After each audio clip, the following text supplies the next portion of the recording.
ព្រមសម្បឿននាយកអង្គការខ្មែរអវជនពិការអ្នកក្រីក្រសូមសម្ដែងនៅការដឹងគុណដ៏ជ្រាលជ្រៅដោយក្តីរំភើបបំផុតដល់ប្រជាជនជប៉ុនដែលបានជួយគាំទ្រដល់កម្មវិធីធ្វើឲ្យប្រសើរឡើងនៅបំណិនជីវិតនិងការអប់រំសម្រាប់កុមារពិការនៅតាមតំបន់ជនបទប្រទេសកម្ពុជាអស់រយៈពេល3ឆ្នាំមកហើយ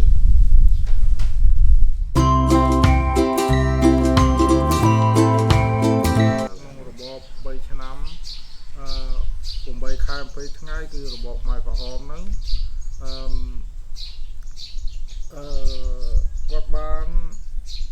ខាងខ្ញុំហ្នឹងខ្មែរក្រហមជំនះដល់ភ្នំប៉ាល់ហាវឡើងលើភ្នំតែម្ដងអញ្ចឹងពីក្នុងកំឡុងពេលហ្នឹងយើង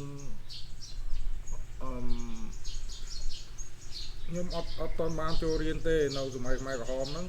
ទោះបីតែគេបង្កើតជាសាលាមួយនៅ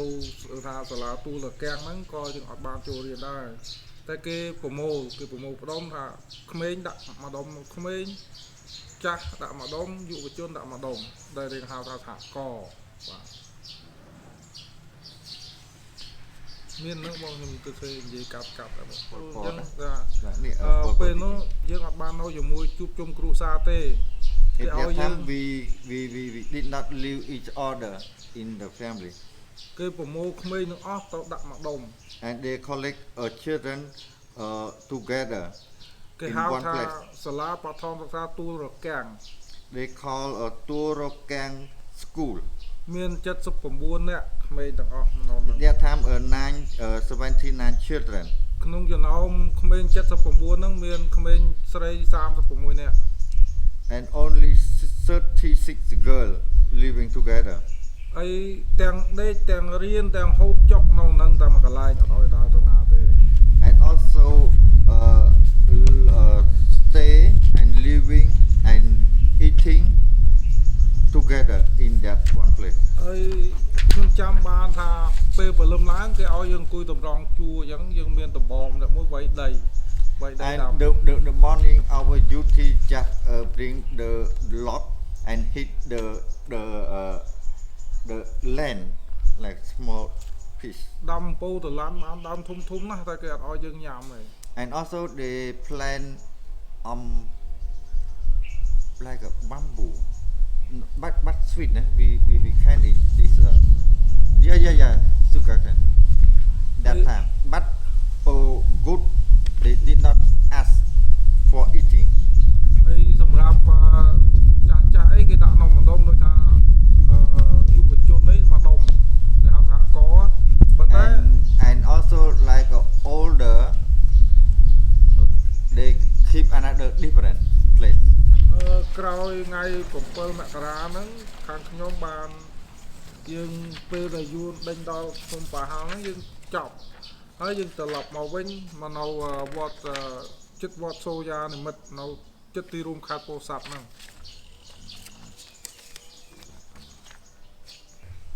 អញ្ចឹងអង្គការសហជីវជាតិគាត់បង្កើតជំរំមួយឈ្មោះជំរំសាយធូខ្ញុំពេលខ្ញុំប្រឡងបាក់ទុកជាប់ហើយយើងដាក់ពាក្យរៀនតាមមហាវិទ្យាល័យតាមសាលាគរុកោសលតាមមន្ទីរកសិកម្មផ្សេងគេអត់ទទួលយើងទេមិនបានគេមិនយកគេអត់យកដោយសារគេគិតថាច្បាប់កាលណាយើងពិការខ្វះកាយសម្បទាគ្រប់គ្រាន់វាអត់ត្រូវតាមគោលការណ៍បានថ្ងៃមួយខ្ញុំបានឮពីមិត្តភ័ក្ដិខ្ញុំគាត់ថាលោកសឿនសានលោកតាសឿនសាននឹងមកសួរសុខទុក្ខប្រជាពលរដ្ឋនៅសាយធូហ្នឹងប៉ុន្តែគាត់សួរខ្ញុំថាឥឡូវកូនចង់រៀនខាងណាខ្ញុំថាទី1ខ្ញុំចង់រៀនសាលាគរុកោសលសាលាគ្រូអញ្ចឹងគាត់ថាឥឡូវគាត់អនុញ្ញាតឲ្យរៀនបានចូលរៀនដោយមិនប្រឡងទេប៉ុន្តែក៏ពេលកូនចប់កូនទៅប្រឡងដូចគេដូចឯងអត់មានប្រាក់ខែទេគ្រូអត់មានប្រាក់គ្រូខ្ញុំបានចូលរៀននៅវិទ្យាស្ថានបុរាណវិទ្យារបស់អាយដាមសឿនសូប៊ែបុរាណវិទ្យា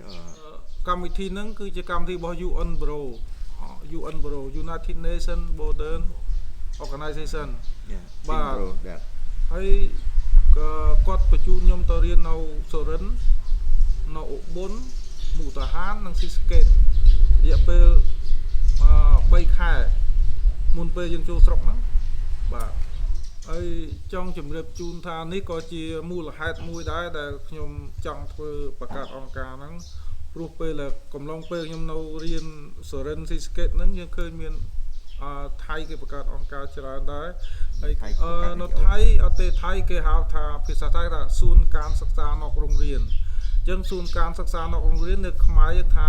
មណ្ឌលសម្រាប់ការអប់រំក្រៅប្រព័ន្ធណាអញ្ចឹងគេបង្រៀនជំនាញចំណេះអីទាំងអស់តាំងពីរបៀបបង្កើត NGO របៀបបើក business របៀបអីខ្លួនយើងគេបង្រៀននៅក្នុងហ្នឹងទាំងអស់គេហៅថា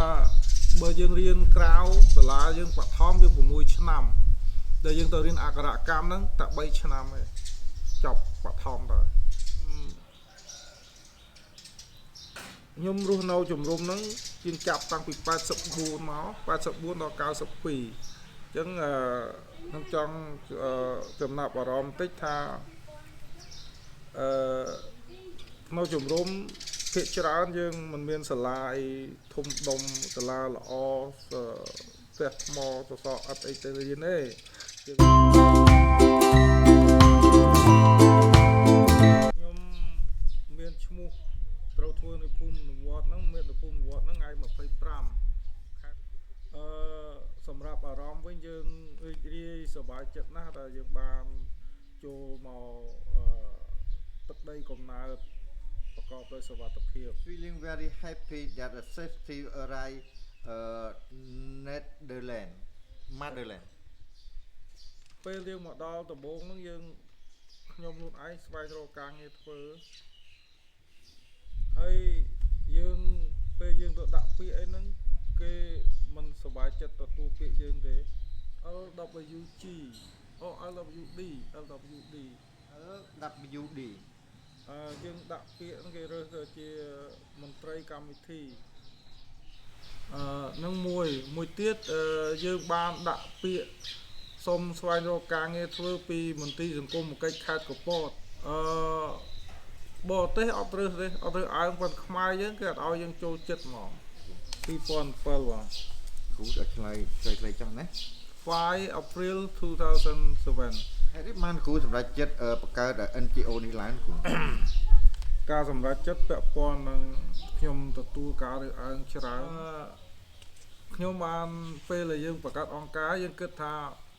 យុទ្ធសាស្ត្រមួយដែលល្អគឺយើងត្រូវមានក្លឹបសិក្សាក្មេងព្រោះពេលដែលយើងមាន CSC ហ្នឹងយើងធ្វើជាមួយសាលាអញ្ចឹងសាលាគេមានរចនាសម្ព័ន្ធស្រាប់ហើយអញ្ចឹងយើងភ្ជាប់មួយគាត់ទៅយើងអាចកម្មវិធីហ្នឹងឲ្យក្រោយអាចក្មេងហ្នឹងមាននិរន្តរភាពសម្រាប់ខ្ញុំអាហ្នឹងដើម្បីឲ្យសម្រេចគោលបំណងបានហ្នឹងខ្ញុំគិតថាទី1គួរតែទាំងអ្នកពិការទាំងអ្នកមិនពិការហ្នឹងយើងអង្គុយទៅជែកឲ្យគាត់យល់ទស្សនៈថាតើអ្នកពិការគាត់ត្រូវការមកខ្ញុំឧទាហរណ៍មួយទៀតកាលខ្ញុំទៅប្រទេសថៃខ្ញុំ